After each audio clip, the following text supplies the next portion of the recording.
Edgar, it's great to be here with you. I have a question. I have a question for you related to what Marty was talking about in his presentation, which is: are you a pessimist or an optimist? Well, let's see. I bought a music company and chose to run it for the last 6 years. You figure it out. I could call you a glutton for punishment, Edgar. Yeah, I mean, well, probably that too. So, and indeed, when you bought into Warner Music Group, certainly, I don't think anyone would have said you were purchasing a company that was in an industry that was flourishing, and furthermore was not likely to flourish. This was more like joining Eeyore in the seventh circle of hell. When you come into that kind of environment, maybe it was the sixth circle. But I know, they told me this wasn't going to be a hostile environment. But no, when you come into a place like this as a leader, and this is a panel about a session about leadership in difficult times, and you came into what was a very difficult place. What did you say coming in? I have to take these steps to try to rally people and let them know that we have a positive future. What was on your mind? Well, I think that what Sanjay said is important. I think, first of all, the most important thing that you can deliver to an organization is clarity. They have to have a vision, and additionally, what Sanjay said is that nothing helps you deliver clarity like a crisis. So there was no question that Warner Music and the entire music industry was in crisis when we got there, which made people more willing to focus on what we thought the future was. And the first thing we had to do, unfortunately, was set an economic structure that more closely fit our opportunity. And that was difficult to go through, but we went through that on day 2.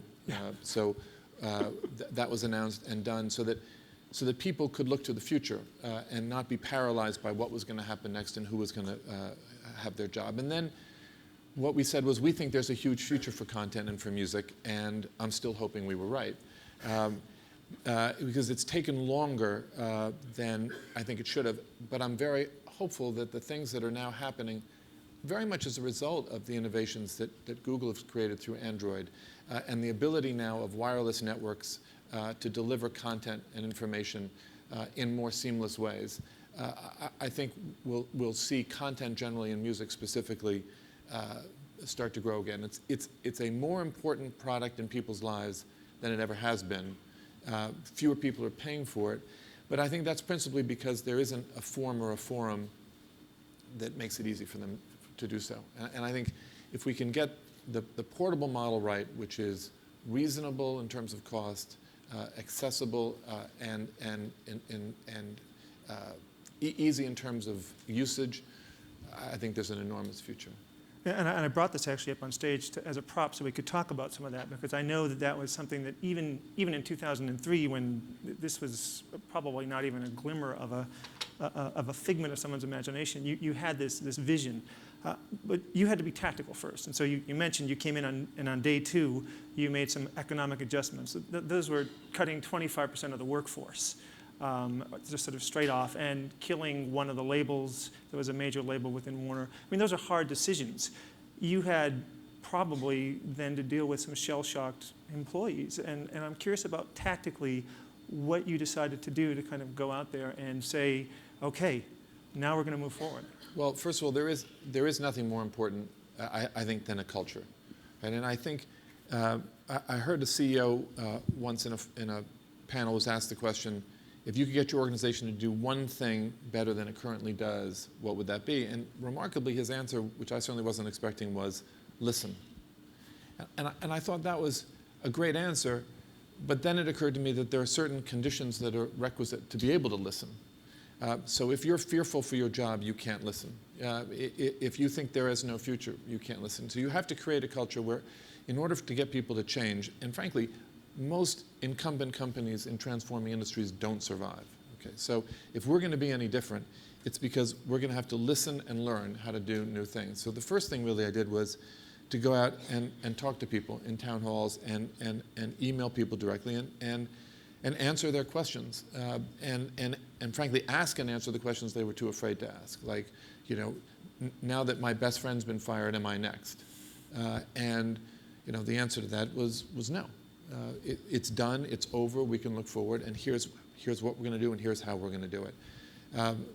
And getting people to buy into the fact that the person at the top of their company actually liked the product that they were producing, believed in people's ability to do their jobs, and would fund and support them, and then recognize and reward them, was the message that needed to get out, and it needed to get out broadly and quickly so we could move forward. You also had the situation of you were a significant investor in the group that purchased Warner, but you had a series of partners that put up more money than you did, and you had to, I think, certainly in the wake of purchasing them, I mean, you returned your money very quickly. You returned their money very quickly through a very successful IPO. But you also had to do a lot of sort of managing of their expectations. Your company is a very different kind of company from the ones that they've been dealing with. Can you talk a little bit about how that was how you had to deal with sort of managing them as well as this cultural sort of shift? Well, my financial partners, I think, had never, at that time, really gotten involved in a media company, or particularly a content company. And I think their expectation, their history was that most of the companies they bought were pretty much like other companies that they bought. And there are similarities in all industries. I mean, there's revenue, and there's the costs that in between, and then there's profit, and it's a question of how you manage that. But creative businesses, film business, music business, they really are different, frankly, than many other businesses. And I told my partners when we signed the contract, I said, "Congratulations, gentlemen, you've just landed on Mars." And they were like, "No, don't worry. It's, we've seen this all before." And within a couple of months, they're like, "What the hell is this?" So part of my job was not only trying to make the vision understandable and compelling to the employees, but also to the investors as well. And I think just for the folks who are in the technology industry, one of the things that I found when I was writing about Warner Music recently was that you have an industry that I think, as you put it, it creates something out of nothing, in effect. You're sort of tapping into human genius and figuring out ways to capitalize that, and it's a very subjective kind of industry. You had mentioned to me at one point that you had a discussion with the partners about, your fellow investors about what people were getting paid in your industry to produce things, and how did you kind of manage them through that, and sort of make them help them understand that this is the way this business operates? Well, it's difficult in front of this audience because generally this audience thinks that everybody in the media business is wildly overpaid, and that's probably largely true. Except me, I'm not wildly overpaid. That's probably true, but it's a little bit like how much does Lipton pay the tea taster? I mean, if you're in a business like the film business where you're investing probably $1.5 billion a year, $2 billion a year in a film slate, and you've got an executive who can improve your profitability rate from 20% of those pictures to 40% of those pictures, the increase in your profitability is enormous. How much would you or your competitors pay to have that person work for you? And so the people who can make those editorial decisions and make them well are enormously valuable to Warner Music and to our competitors and to other content companies. That's not to suggest that then everybody else in the company should be paid over the odds, but those people are very well paid, and the levels of those pay packages are simply things with which private equity was completely unfamiliar, which made for many amusing and otherwise colorful conversations. And these people are still with you, yes? Yes, it's only because they can't get out, I think. But all the original partners are still there 6.5 years later. I mean, it helps that all of our equity was returned in the first 9 months. So, in a sense, they're playing with the house's money. But nonetheless, they've been incredibly supportive partners. And when you went into these town halls that you were doing in places, would this kind of stuff come up as well? I mean, what were the kind of questions people were asking you? Look, people are concerned about first themselves, right? Which is, do I have a future? Will I be able to go home? Tell my family I'm still employed. That was really the first thing to get over. And then it was, okay, but is there a future for this business? And if that future is, what is it? And of course, it wasn't following the old model. So we had to introduce a bunch of different business models, and we were actually the first in the industry to do that. we'll probably get a lot of pushback this afternoon for what we call our 360 model, where when we sign an artist now, we sign an artist only if that artist is going to produce, we're going to share with the artist not just in recorded music revenues, but in all the revenues that artist's brand creates. And fundamentally, the way I look at the music business is we're a venture capital business. But instead of investing in 20 or 30 or 40 companies, we're investing in some like number, depends on the country, number of artists. And there's no particular reason, if we're going to be the risk capital, why we shouldn't participate in the brand that we're building and in all aspects of that brand. And frankly, if we can't, we don't sign that artist, full stop. None of our competitors will ever lose an artist to us because we gave up on that principle. And when we introduced that principle, all of our labels said, we'll never sign another artist. And I'm like, well, that's okay, because we're losing money every time we do. And if our competitors want to commit economic suicide, so be it.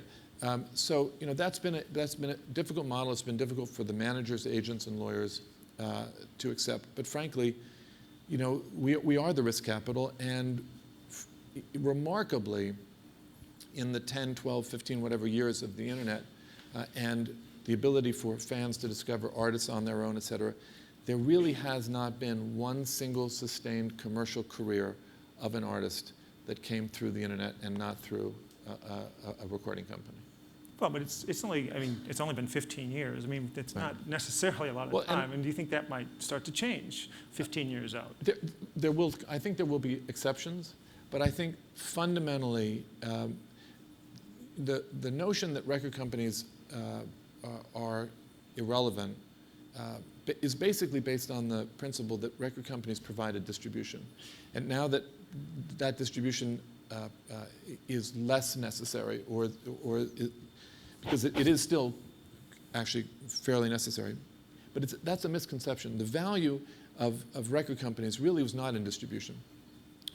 In fact, if you think about it, somebody like Madonna or anybody else could have hired any record company to simply physically distribute her records for a fee. The value of content companies, record companies, creative content companies, is really in the editorial function, which is trying to determine all those people, the difference between those people who are very good musicians and people who can actually be commercially viable musicians, and then in the marketing and promotion of those. That's the value add. Distribution really is a commodity, and it's really always been a commodity, and therefore I think that's where people misunderstand the value of a record company. And in fact, you mentioned Madonna. She was probably the most famous defector from Warner Music. I think it was 2007. She went and did a 360 deal of her own with Live Nation. So there were other companies trying to do this 360 idea as well. Talk about, but you're still doing your distribution, actually. Yeah, but we don't pay retail. Okay, so we only do 360 deals with artists that we're signing. Yeah. Madonna or Green Day or U2, not our artists, but any of these great artists, they know what their value is, and whoever wants them is going to pay that or more, which certainly Live Nation did in the case of Madonna. We only sign this with younger acts so that we make the investment in their career and we can share as their partner in success if they're successful. So we just have a couple minutes left. One of the things that I wanted to talk about was changing sort of the mind shift of culture, if you will, to use our mind shift theme, because I think you've pulled that off at Warner. You brought back people who were part of its storied past. Why did you do that? It's very difficult. I've been in both sides of being acquired and acquiring. And by the way, both roles are difficult. But there is an art to acquiring. And when you acquire a business, you've got to, just like coming into a family, by marriage, whatever, you have to learn, you have to respect the culture of that unit.